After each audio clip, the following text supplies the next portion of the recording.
Hello guys, tonight we are here to talk about Australian accent and Australian language. Without any hesitation, I would like to invite our guest speaker tonight, Pete. Pete, if you're here, please send me the request. Oh, there you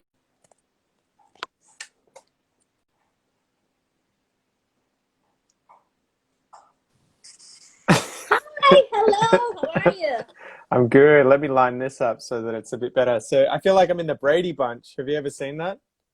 Yeah, I'm Where they're seeing it. like, It's perfect.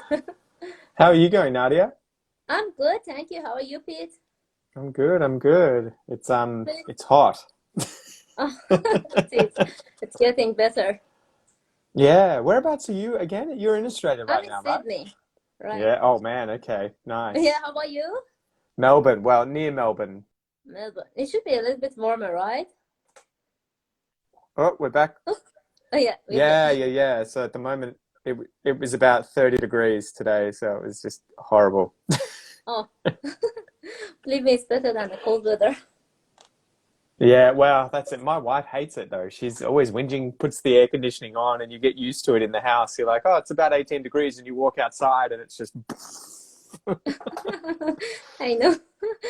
Okay, Hmm. Pete, tell us a little bit about yourself. Please introduce yourself to my followers. I'm sure many of them will know you already.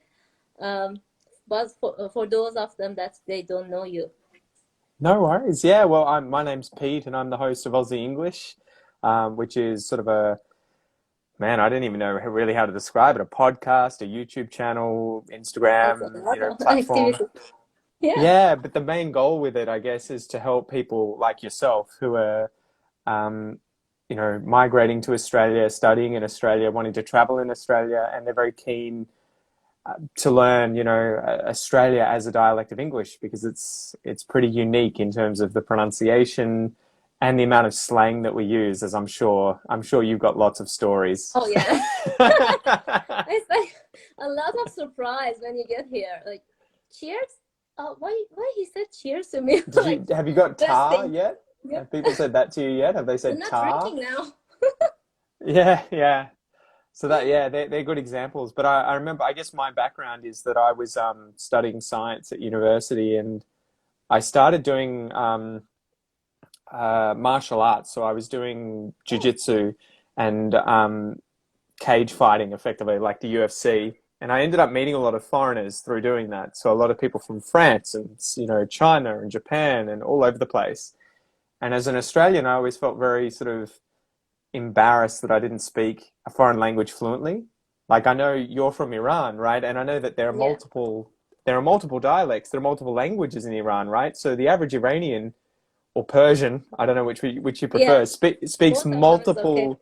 multiple languages usually, right? So I always felt embarrassed that I only spoke English, and decided to pick up French, which I'd studied at school, and was learning that with a podcast from France by a guy called Johan, and it was called Français Authentique, Authentic French, and just Yeah. loved the way that he shared his life. He taught expressions. It was very natural. It wasn't kind of like, a script that he was reading off and everything. And I went to the gym one day and just said, guys, you keep telling me about how hard Australian English is and that it's a real pain in the ass to kind of learn all the slang. Surely there's a podcast or some kind of online platform that you can use. Like I found It's one for very helpful. French.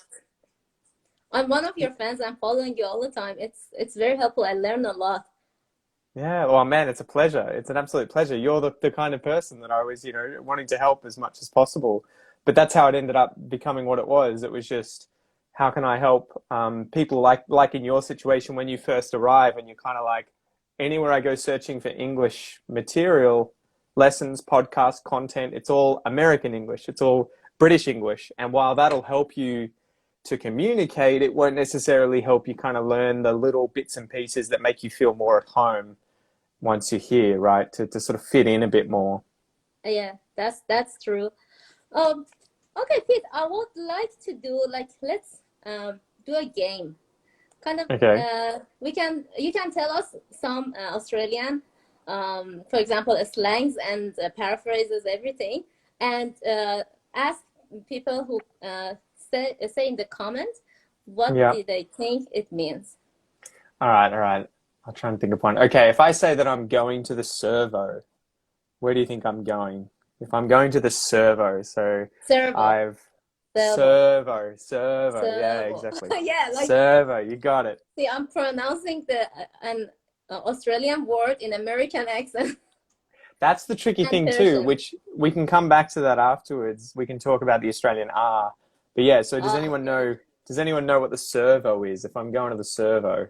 Oh, they're getting it properly. Petrol station, gas Yeah, station. yeah, yeah, you got it. And do you know what it That's is? right. Shortened. Servo, servo. Yeah. Yes, it was originally a service station, we would call them, because you would quite often in Australia you would have the petrol and drinks and everything, but there would also be somewhere you could have your car serviced, so you could have it Yeah. repaired, you could have it fixed, so it became the servo. You know how we like No, to it's shorten perfect. words. Can I All right, ask I'll you try. something? Yeah, go Is for it it. Go for it. possible that you record the screen? Because in the previous live I had, my phone just give me the temperature error. I'm so afraid that I just put a frozen lachi behind my phone right now. But I hope it doesn't give me that error. If you Should can be okay. record the screen or something, if or any of I the don't know. followers. I don't think I've done that before with my phone. How do you do that? How can you record it at the same time? Ah, it should be like you should add it before. Is there anybody that can record the screen for us? That'll be a Uh, tough one. I've never to, done that before, unfortunately. cheers, mate. Don't worry, guys. It's not beer. It's a kombucha. So Non-alcoholic. I Okay, mean I've got tell plenty us of the next alcohol, one. but yeah. All right. I have to think because all the cliche ones like Barbie and Arvo come up, but you guys will all know that. What if I said to you, bugger if I know? What? Do you know what that means? If I were to say to you, bugger if I know, Bucket of phono? bugger No, if I know. I no idea. So, so you might come up to me in the street one day and say, Pete, I need to get to Alice Springs. Do you know the directions? I might Mm-hmm. say, bugger if I know. Oh, What do you think it means? bucket if I don't know. Like it means Yeah, I'm for sure I know that. it Like means no. It means I don't know. I have no no, it idea. means I don't know. Oh, No, I don't know. damn. Yeah, buggered is like a polite, it's an informal, polite version of like fucked, effectively. So you can say buggered if I Oh, know.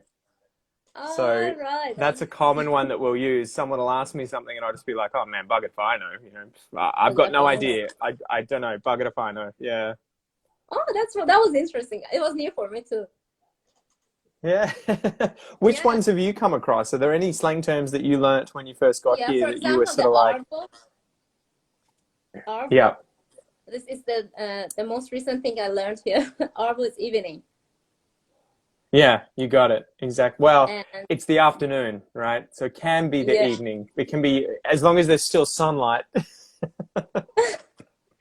yeah, and also avo instead of avocado, and Yeah, so matches. the difference would be like Arvo and Avo. Avo. Avo, Avo. That's a difficult one. Those two are close. avo. And Ah, it's Avo. like avo, an avo. Yeah, yeah, exactly. It's a long vowel, like a car, Yeah. Avo. Oh, nice.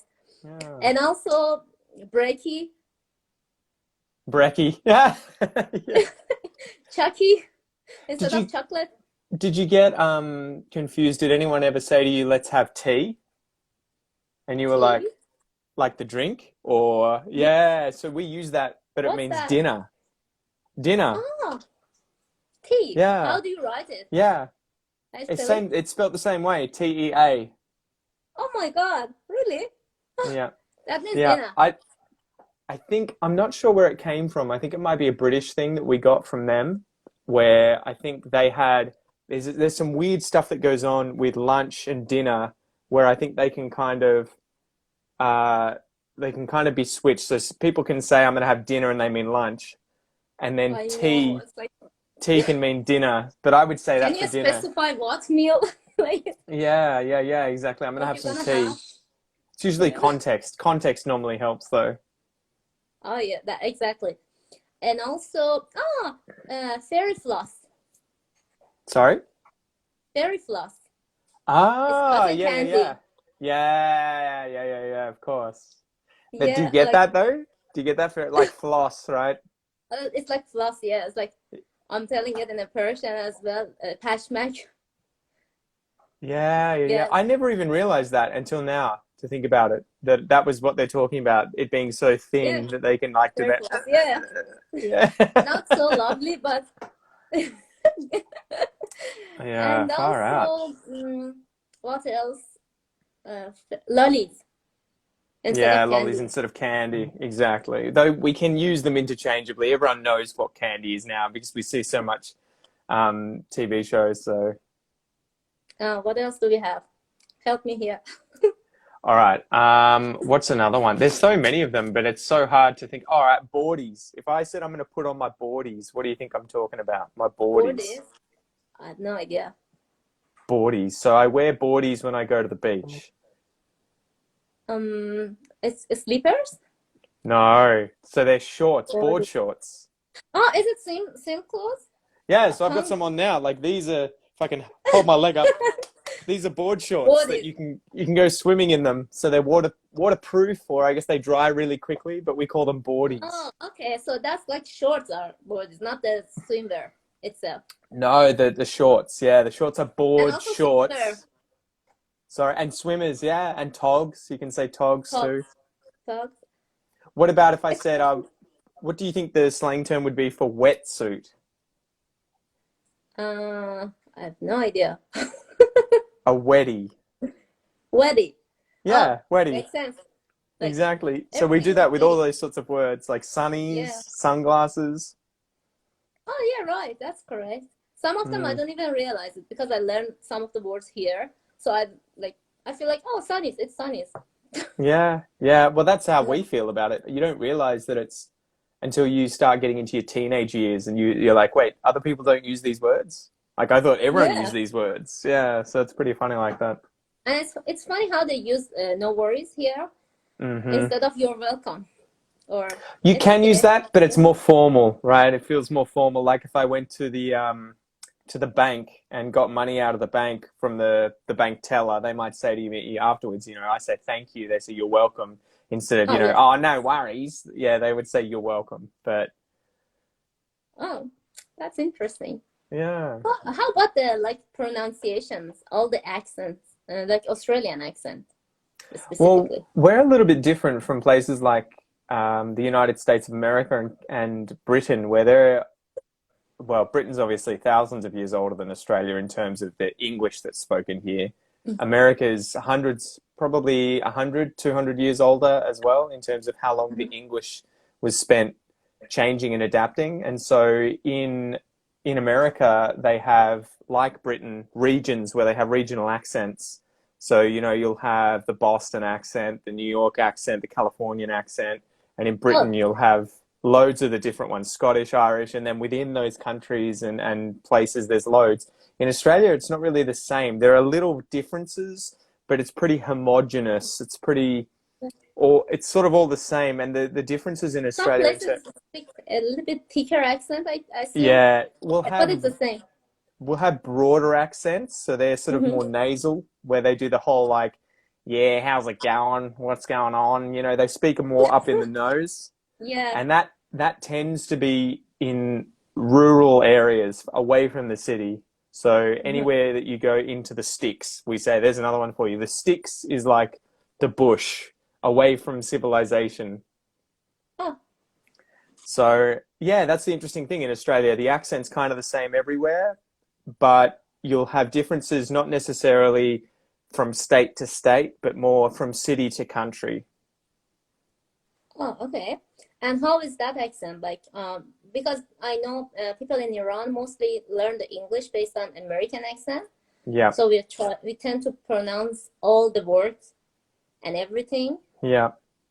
but The like, trickiest thing I think would be some of the vowels, especially the diphthongs. So saying things like the Australian O sound, so like in the word go or no or yeah, throw, that's very yeah, Australian. We would say O, whereas Americans would say O. It's more at the further at the back of the throat. So yeah, that's a very and it's obvious sharper. one. Yeah, exactly. O versus O. It's closer to the front of the mouth in Oh, Australian yeah. English.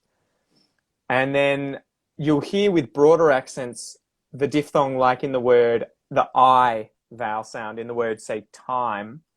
Mm-hmm. It'll sound like it's almost got an O in front of it, like time, time. Time, yeah, Yeah, that's where it gets broader. So the diphthongs actually start to sort of time, morph a little bit, time, or they'll say might instead of mate, so they'll have these might, sorts of yeah, slight changes. Yeah, how's it going, yeah. mate?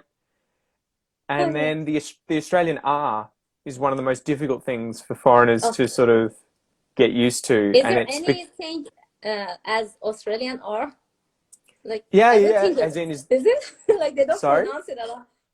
Well, that's the thing. So it's non-rhotic. It's like received pronunciation from Britain, where you only pronounce R in a word or a phrase or between syllables if the next sound after the R is a vowel sound. Mm-hmm. If there's no vowel sound, you don't say the R. So, for example, if I say my name, Peter, Peter, Mm-hmm. there's no R at the end of it. But if I used a word that has a vowel in it, like say Peter is here, then I do Mm-hmm. pronounce the R to link it. Instead of saying Peter is here, I'll say Peter is, Peter is. So the Australian R is a difficult one. A way of thinking about it is that it usually signifies when it's at the end of or after a vowel, it shows a long vowel quite often. So in a word like bore, as in boring, it's a long vowel sound, bore. Well, yeah, Yeah, exactly. So it does that quite often. Or in a word like word, right? It's word. It's a long vowel sound, but you word, don't pronounce the R. It's word. just word. And we have a problem with pronouncing W in the beginning. All the Persians, it's because we don't have war, like this word we don't. Yes, the V Yeah, we and the don't have this W. sound. Yeah, so we say work, weather instead of weather, work. Like it's Yeah, gonna that's be a an little bit interesting difficult. one. I didn't Yeah, realize that until I had a few Persian students, and they were always asking me to do minimal pairs between words like vine and wine, and how to get yeah, used to it's saying it. wine, wine. Yeah, Yeah, and if we wanna say wine in Australian is wine, yeah, like a that's little it. You bit could say wine. wine. Wine. Exactly, Yeah. exactly.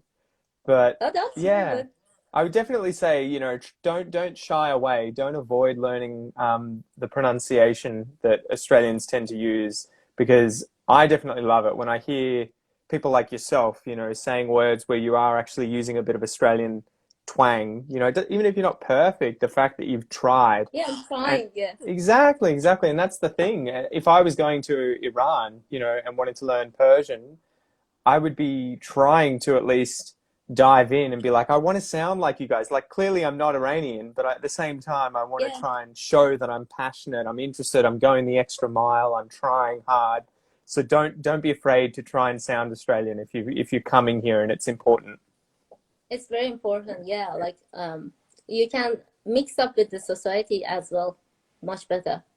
Well, and I would feel more comfortable if I were to say meet you versus say meet someone from Britain.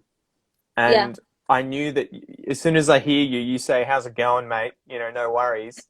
I would instantly Yeah. be like, "Oh, shit. Okay. So she actually is kind of like here, understands me a little bit more than this British person who, might be like, 'How do you do? How are you?'"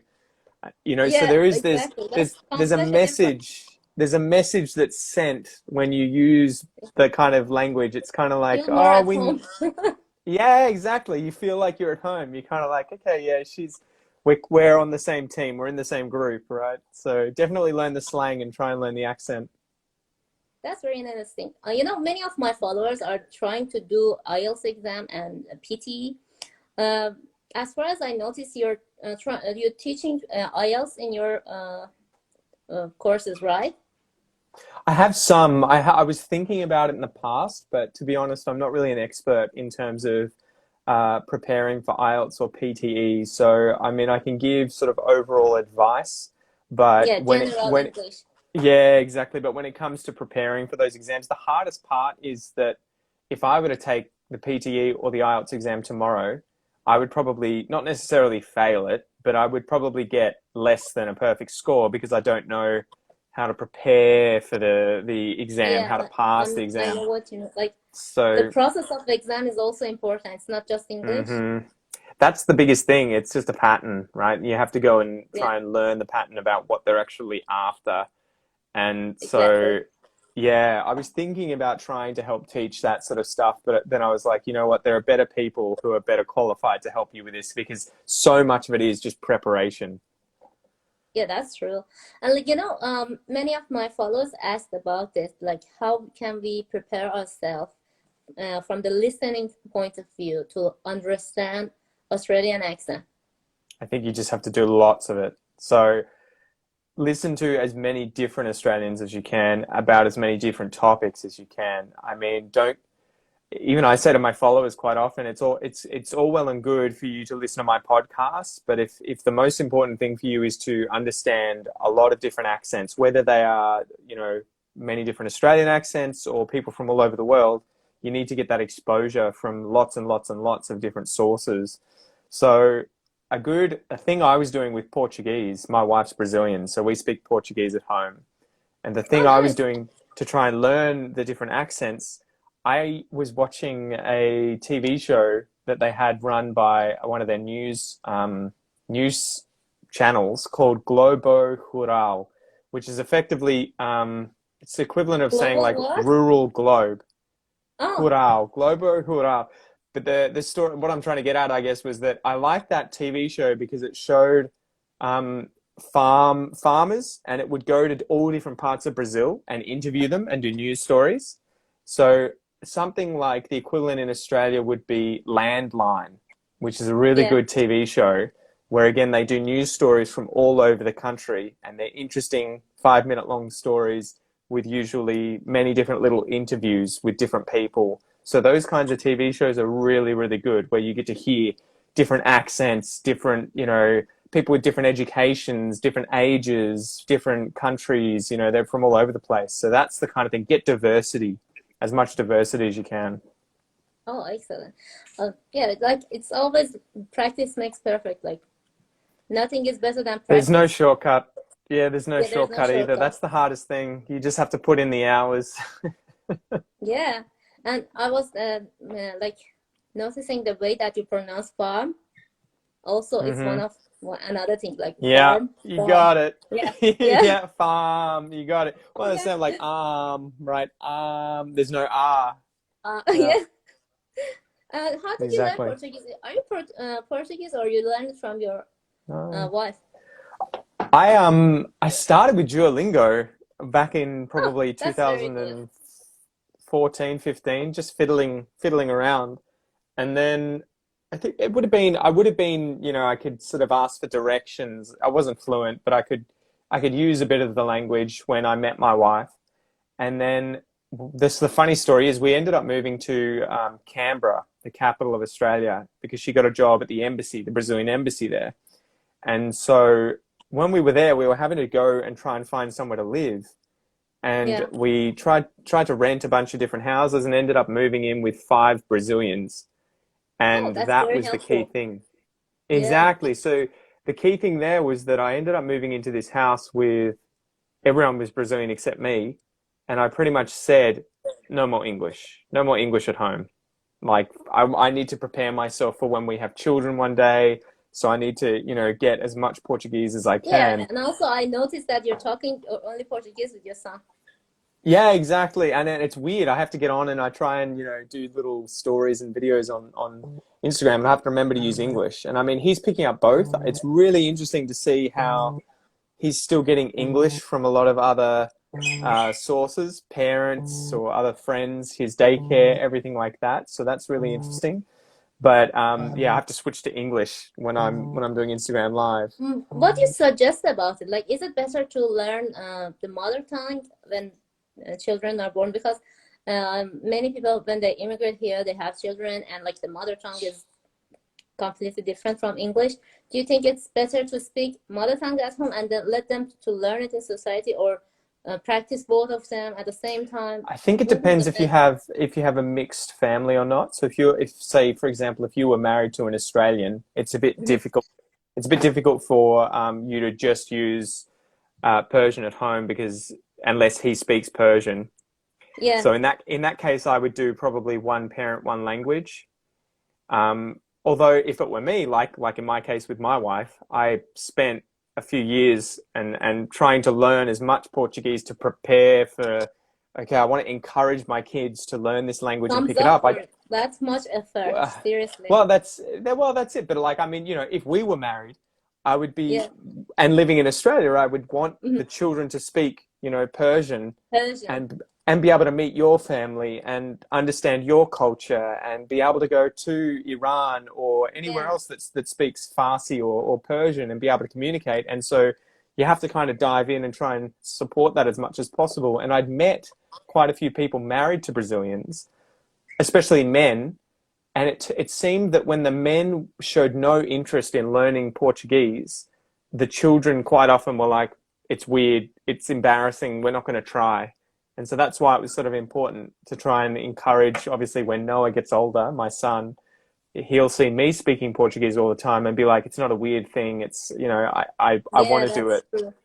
I think it's the So, best scenario that can happen, like because you already tried so hard to learn it, and like you both are talking in both languages, well, which is that's it. which make it easier. Yeah, Well, and he gets English everywhere else. So that would be the thing too. Say you are married exactly. to someone else who speaks Persian, I would be saying just speak Persian at home. I mean, your English might take a hit because if you spend most of your time at home and you're always speaking Persian, but for the kids' Yeah, sake, it's probably the best thing for them.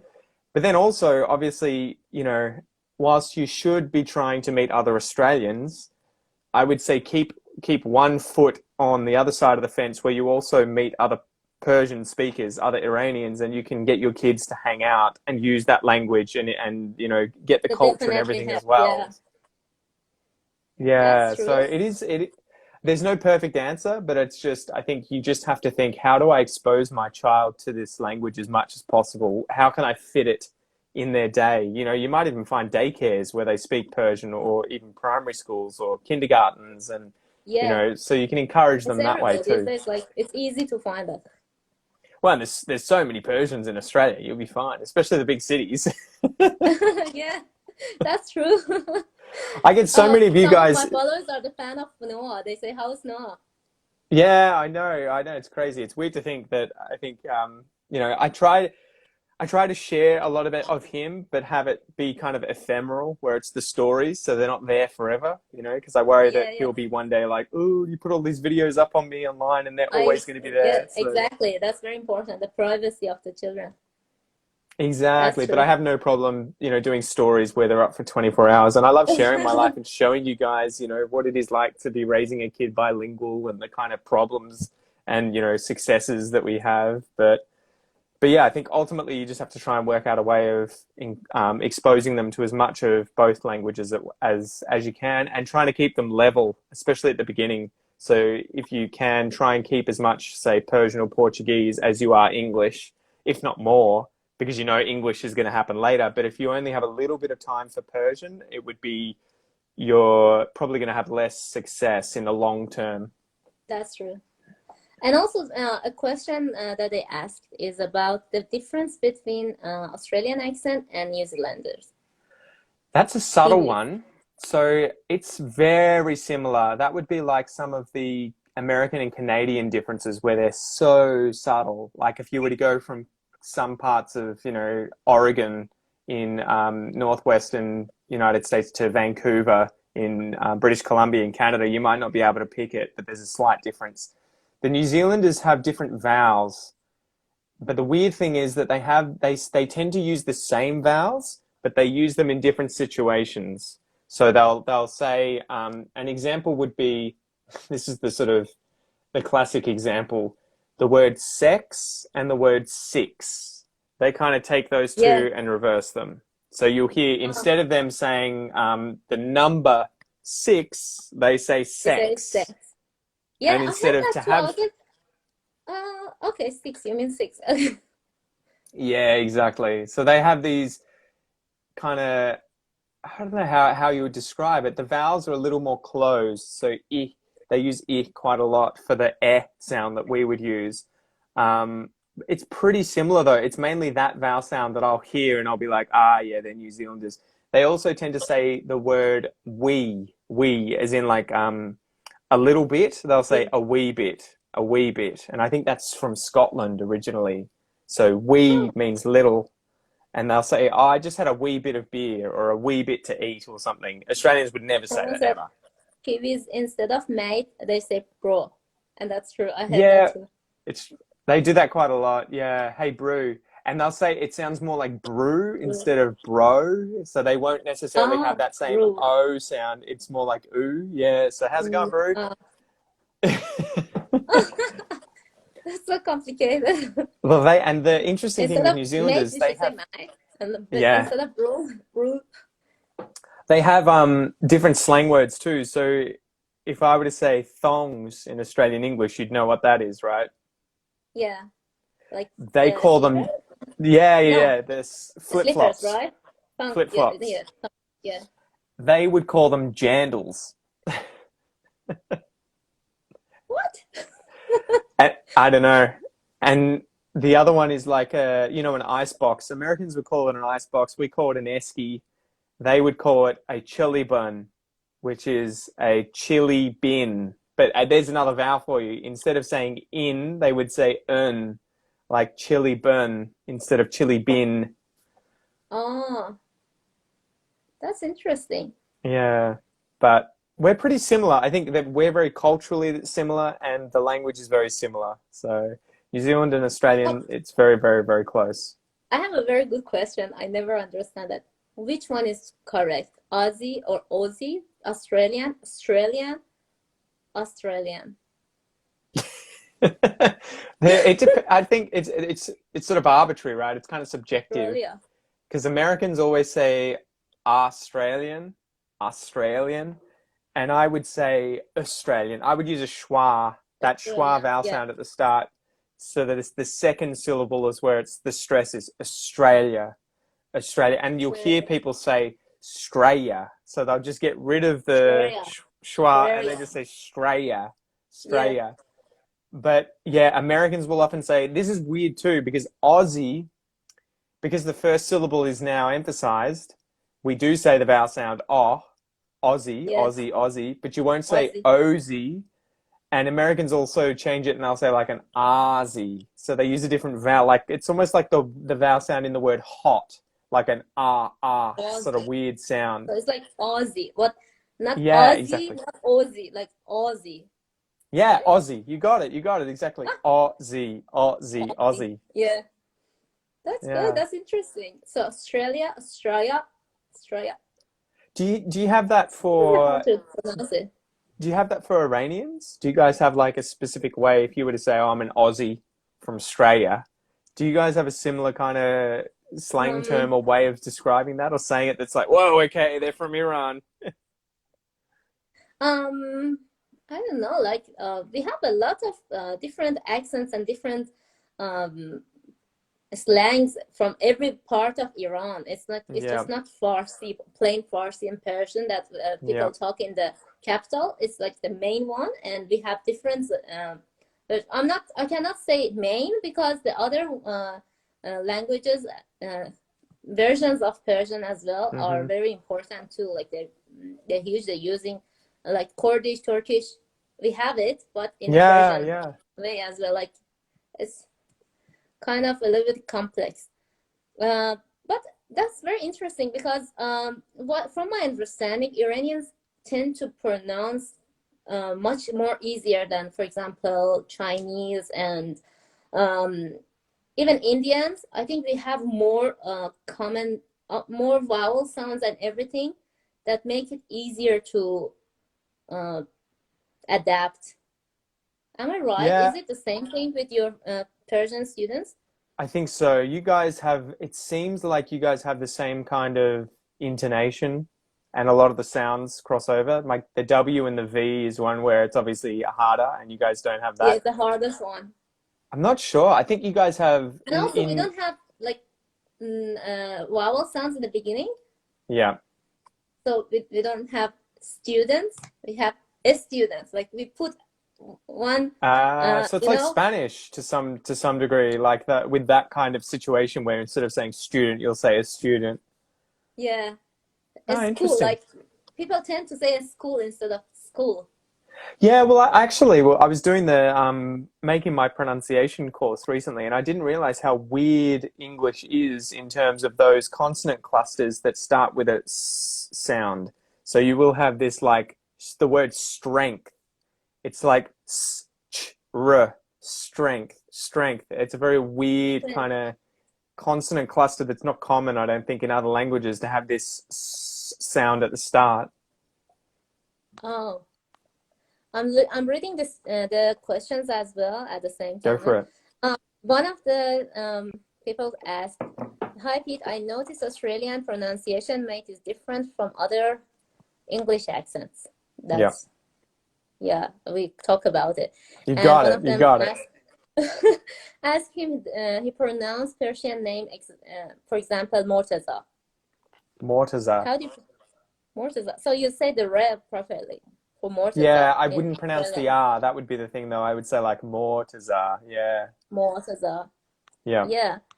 Mm, uh, Tell us the difference between intonation, rhythm, glottal stop, and long short vowels. Jesus, a lot of questions in there all at Uh, once. So the yeah, like first, all. what was it like? Rhythm versus intonation? I guess rhythm would be Yeah, the kind of the drumming kind of like da-dun, da-dun, da-dun sound of how you're saying the words. So kind of like the words you would be emphasizing maybe in a phrase. And English is kind yeah, of unique where we emphasize the important words like the verbs and the nouns quite often. So you'll hear me say something like, I'm going to the shops, and that's where the schwa comes in. And so you'll have words like to, the, and auxiliary verbs like can get reduced down. So they can be yeah. contracted or they Mhm. can be reduced to the schwa.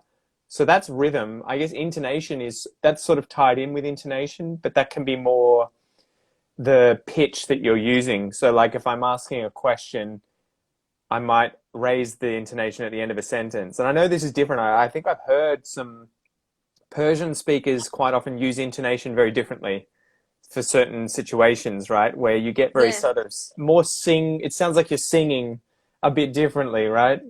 exactly. That's the hardest part to change if you want to change your accent from Persian to like any other Well, it'd be English. the hardest thing for me if I was learning Yeah. fast, except for the fact that you guys write from right Oh, to that's left. That would blow right my to left. mind. Yeah. But the intonation that you guys have is very different. And that's why I think you were saying before that Chinese people have a hard time with English. Chinese is so different with tones and, short kind of individual syllables for words that it's so much more difficult both ways for English people to learn Chinese and Chinese people to learn English. And a big thing is that intonation, learning that, like, I remember doing Chinese at high school and I would try and say their phrase for goodbye would be 再见, and it always has to be It's like very short. 再见. Yeah, it Yeah. has to be down, down. But if you were to say 再见, it changes the meaning because you've gone da, da. And so I had to learn how do you sound excited but have this tone that goes down, like 再见. Oh. Like, so What it does it is mean? it means goodbye. So 再见. Oh, 再见. Yeah, exactly, exactly. So that's the same thing in English. You have to get used to using intonation in a different way. So where it falls at the ends of sentences that are statements, or it may rise at the ends of sentences that are questions. So I think the key to learning that stuff is a lot of listen and repeat exercises. You can kind of get books on it and try and study it, but I think really you'll learn it subconsciously by just doing a lot of listen and repeat, listen and repeat. And that happened with me in Portuguese. It's the same where Portuguese is probably closer to Persian with the up and the down intonation much more.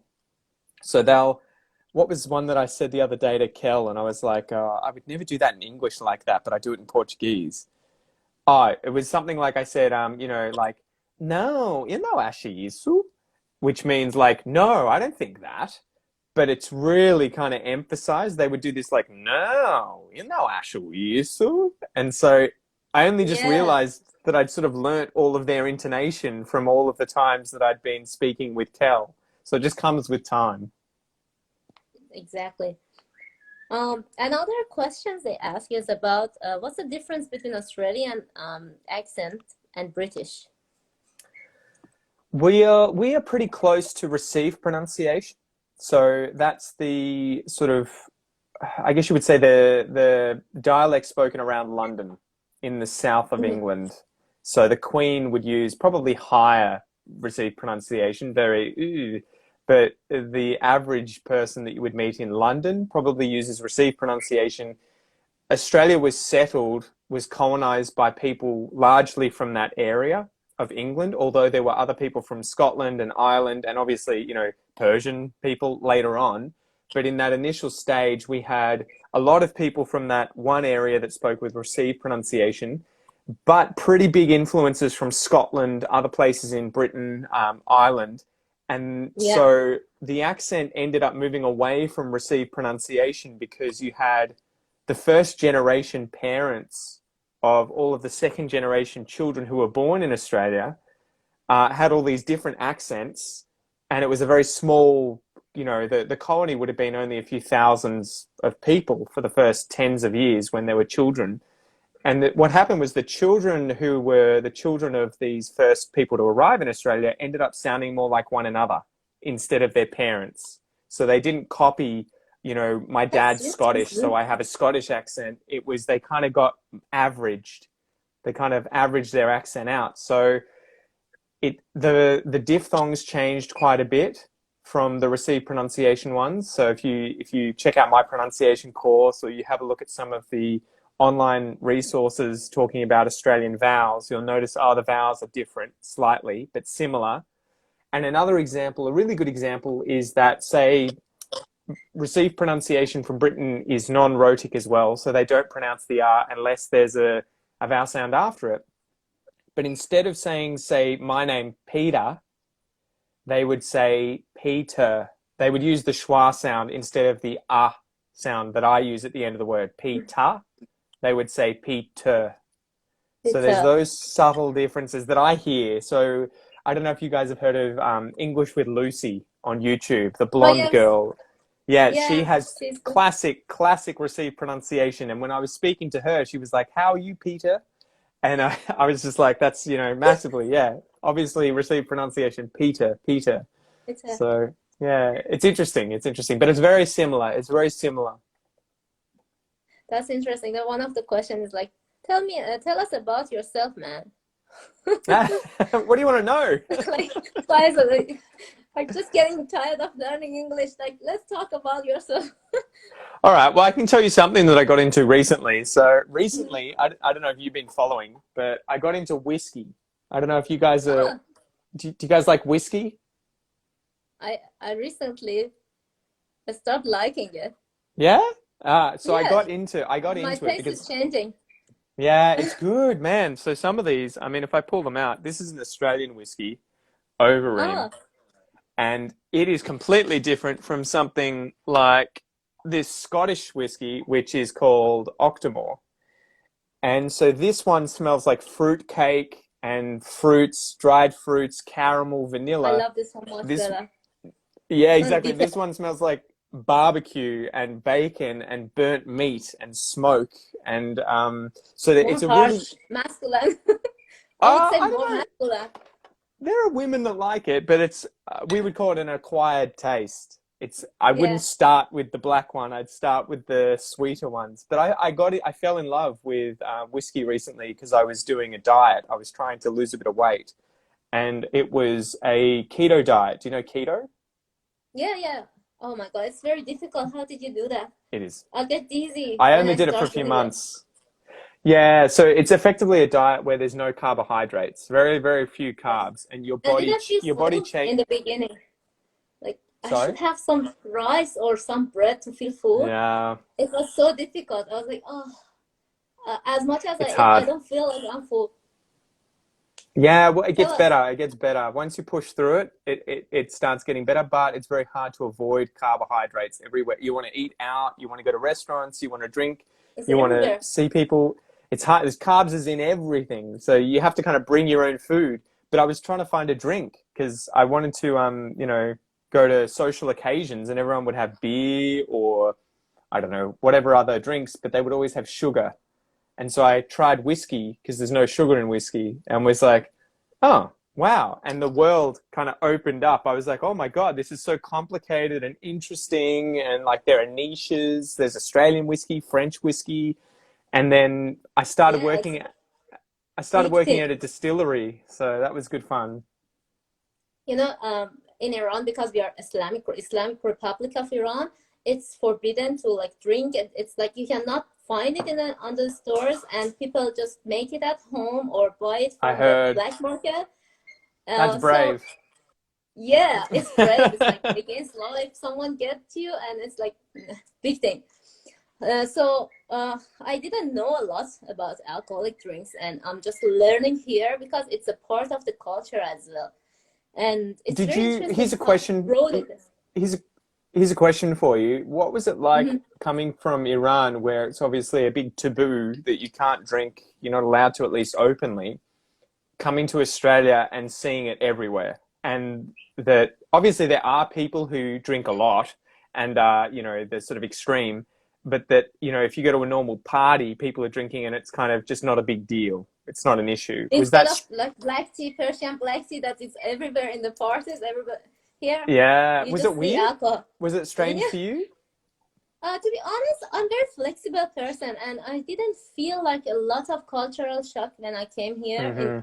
different aspects. And like I'm coming from a relatively open-minded family, so Yep. it was not a big taboo. But again, like it's very interesting that how people enjoy drinking different things like alcoholic drinks, and I think it's very interesting. I really like to do some courses to Yeah, learn yeah. different kind of cocktails. They Yeah, look for perfect. sure. Oh, yeah, It's funny, it becomes about the experience, right? And I even said this to Dad. Funnily enough, when I moved on to whiskey, I actually drink less now because I don't the whiskeys are kind of something you smell and you enjoy and you take it slow. And it's also something you share with other people. Like I don't just, get the bottle out here and start pouring drinks whilst I'm working. yeah. I wait for someone to come over and hang out with me, and then I'll be like, "Oh my God, we'll get 3 whiskeys and we'll try a bunch." And what did you think of this? What do you think of that? And so it's funny how it becomes such a social thing. And I mean, I'm sure it's the same with wine and with beer and with food and everything like that. But Yeah. yeah, and I guess back The in funny thing Iran, you is must one have of the been, people was saying like, come on, Pete, people are drinking more alcohol in Iran than here. yeah, probably. Maybe Well, because how it's was that? forbidden. There's another question for you. Australia has this image of being a very alcohol centric society. Everyone drinks a lot, a lot, a lot, at least according to Australians. Did it feel like that when you got here? Or did you go, people in Iran drink like that, people in other countries drink like that, you guys aren't special?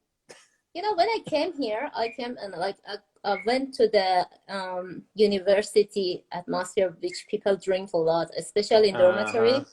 Like it was party, party, party, and I was like, maybe we can drink less Can and we do enjoy something more else? sometimes. Yeah, do something else. Yeah, I find it a little bit difficult sometimes to connect because Hmm. honestly, I didn't enjoy drinking that much. I'm okay with drinking, but from one point on, I'm like, okay, let's do something else. Like Yes. sometimes I might be okay with just 7-Eleven coffee and going to a bar. Seriously, Yeah. but I think it's not good to be very uh, how do you say that?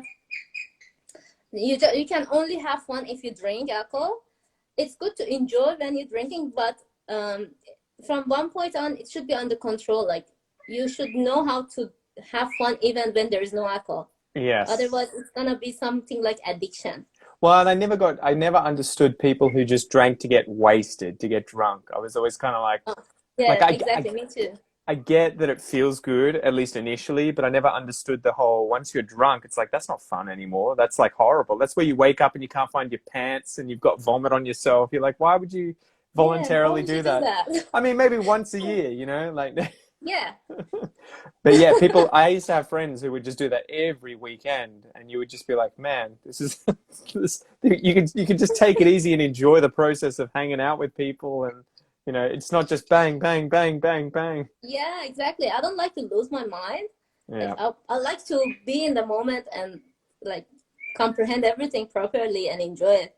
Exactly. I've done that once. I did that once, and then after that, I was like, never again. Wasted.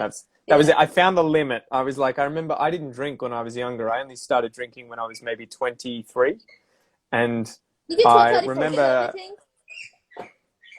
when I got drunk. Mm-hmm. No, I That mean, time.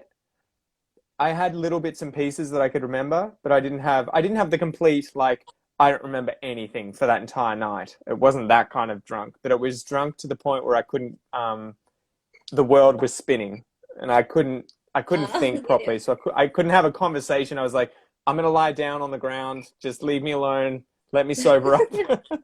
But after that, I was like, never That's true. again. Oh my God, never again. Jesus, that was Something else unpleasant. that the people say in the comment, it was very interesting that in Iran, usually when we drink alcohol, like privately, not in the public, uh, Yeah. that it's a bad thing. I'm not. But we usually have a lot of a snack with it. We call it mazza, like it Ah, means taste. If I yes. want to, yeah, like the small pieces of different things. We eat a lot with the small amount of drink. We Mm-hmm. basically eat more than drinking. But here it was interesting for me when I go to the some parties, especially student parties. There's Mm-hmm. nothing to eat. You just drink. I think that's probably a younger person thing. But like for instance, Yeah. if I went to my parents' house and it was say afternoon tea or something, it would be there's probably going to be beer or wine, but there'd be meat and cheese and bread and olives and you know sun-dried tomatoes. And so it is. I think there are those kind of like I don't know what we said, like the posher kind of higher Yeah, it's cultural like more experiences that you elegant and start. Yeah, you start grown up. chasing those. You know, you don't want to just like let's just have beer and get smashed. It's more beer is there. You can have a little bit of it. Here's some food as well. Let's have a talk. You know, let's It's just just have the fun, age bracket. relax. Yeah, I university think is like, so. oh, it's a very good experience. It's good to like live in a dormitory for a while, but Well, that's why not you forever. get over it though, right? You couldn't Yeah, do that exactly. forever. You couldn't do it I forever. moved Oh out my God. 1 year ago. I just left, So, lived there for 1 year, and I think I gained a lot of experience, and that's all.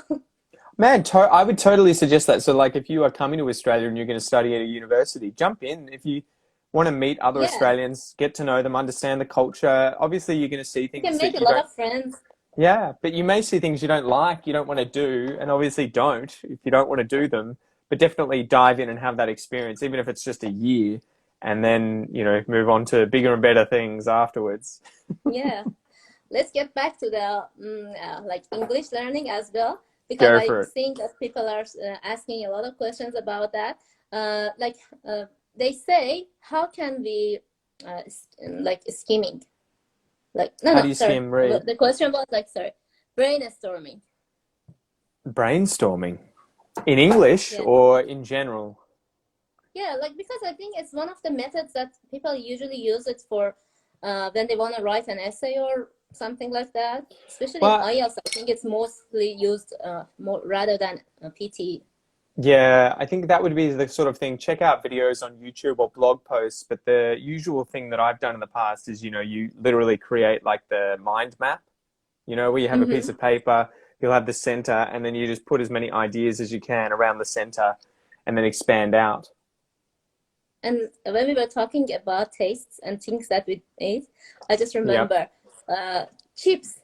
For example, here they don't have Hmm. fries. They say chips. Well, you could say fries if you went to McDonald's, and that's probably about it. Oh, yeah. They'll say, "Do you And want fries with that?" And you're like, "It's chips, dude. It's not fries. We're not in America." yeah. And it's not McDonald's, it's Macca's. Like, Exactly. But that's an yeah. interesting one for you too, because we'll have, if I said to you, I want to eat potato chips, it means the thin chips that are in a packet that you buy from the supermarket, right? That you open the Mhm. packet. That's a potato chip. But like French fries or chips that you get from, the fish and chip store, they're still made from potato. I don't know why but we wouldn't call them potato chips. We just call them chips. Yeah.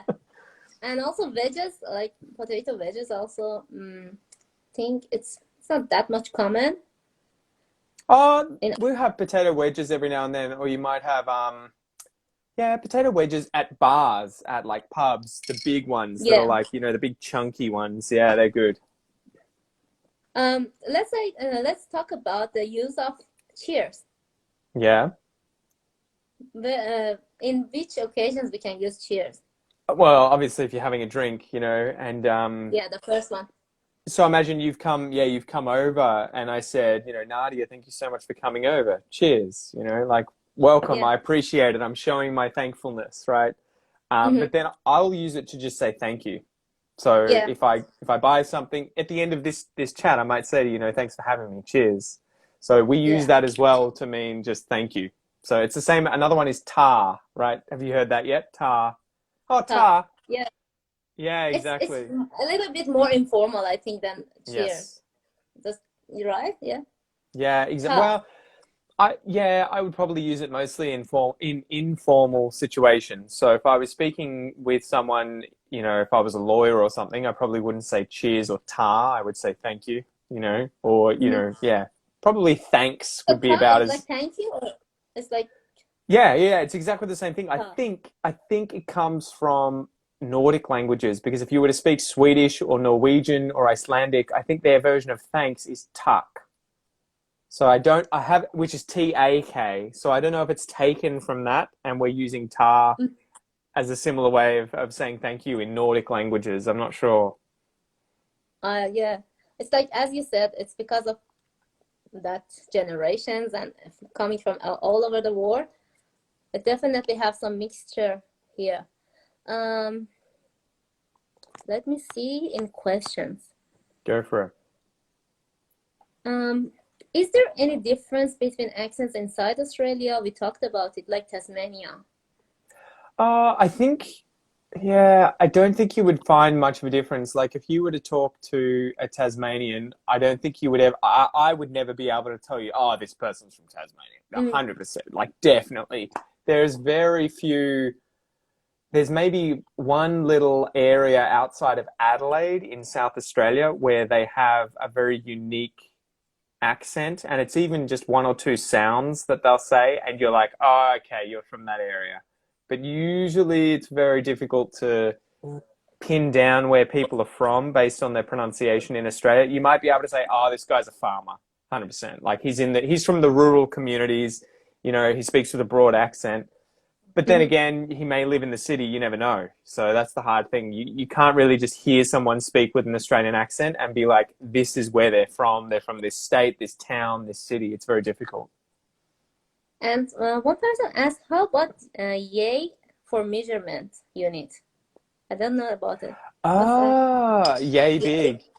Yeah, that's a good one. I had never thought about that. So if someone was giving you an approximate size, so I don't know, if I was to describe a whiskey bottle to you, I could say, oh, it's about yay tall, yay big.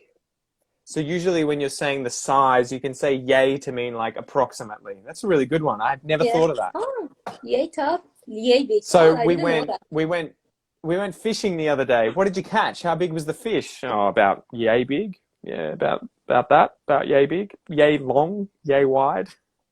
Oh, that's interesting. Yeah, I hadn't thought of that. Yeah. That's really funny. That's really funny. Good suggestion. They're obviously sharp and picking up these terms. That's awesome.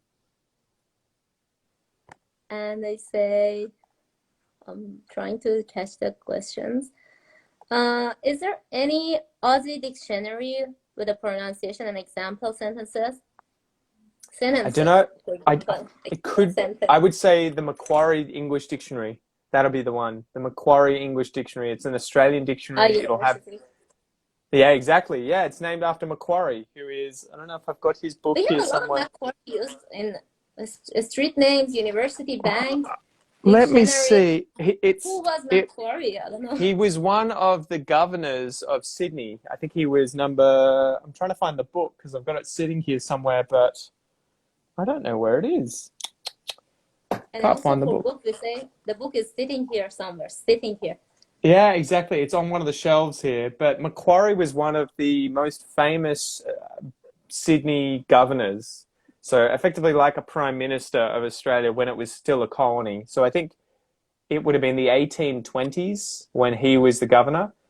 And he's sort of controversial because he did a lot of good for the colony, but he did a lot of bad for the Indigenous people. And he also had a lot of places and things named after him, like hospitals, universities, towns, books, all kinds of things got named Macquarie, Macquarie, Macquarie.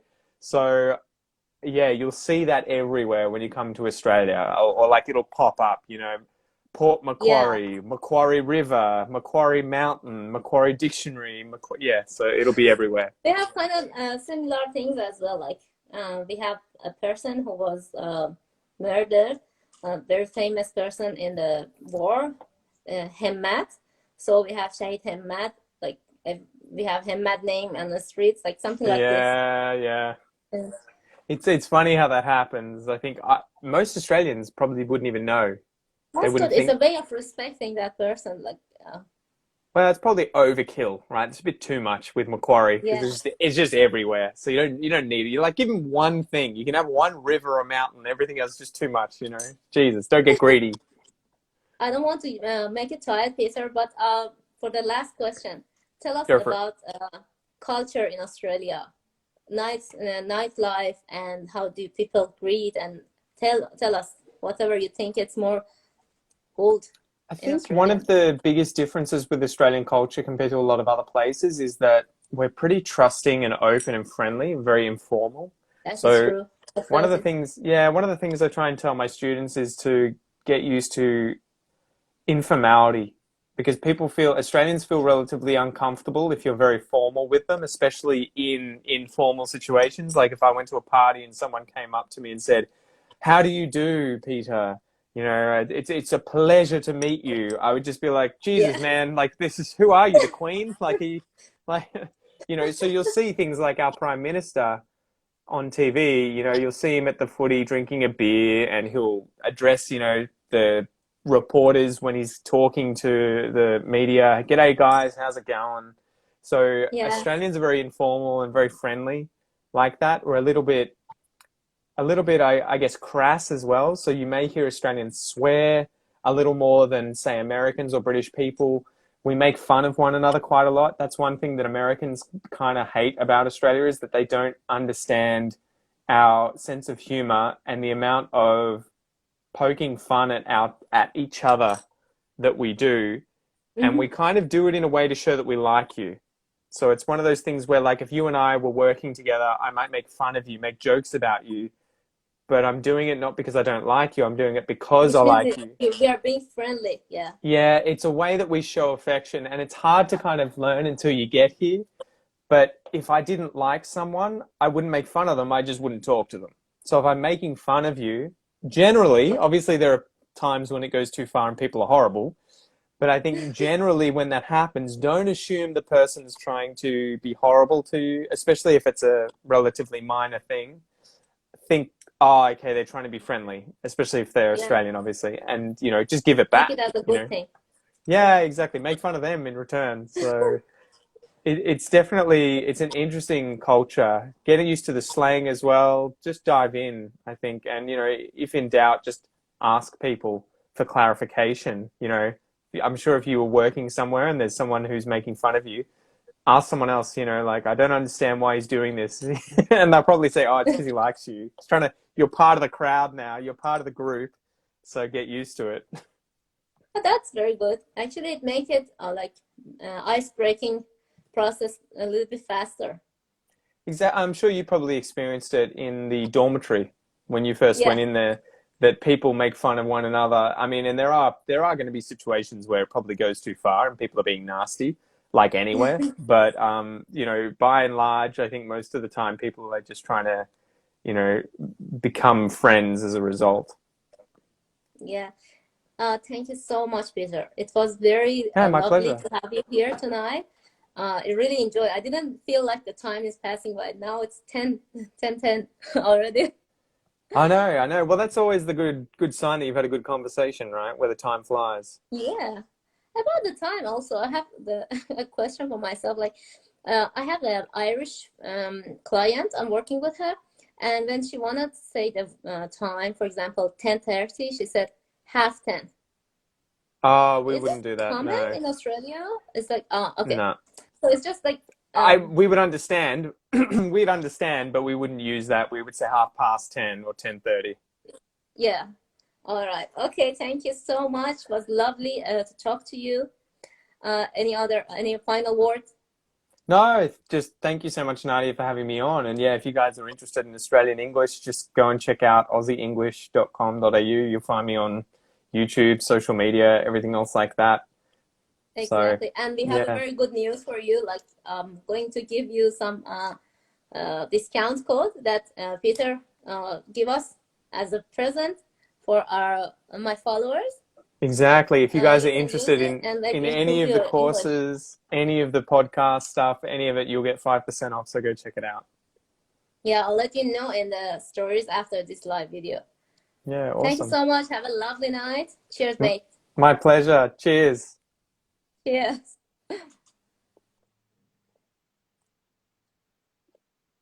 مرسی دوستان که با ما همراه بودید. امیدوارم که کلی چیز خوب و جدید یاد گرفته باشید از زبان استرالیایی. من که خودم کلی کلمات جدید یاد گرفتم. مراقب خودتون باشین. شب و روزتون بخیر.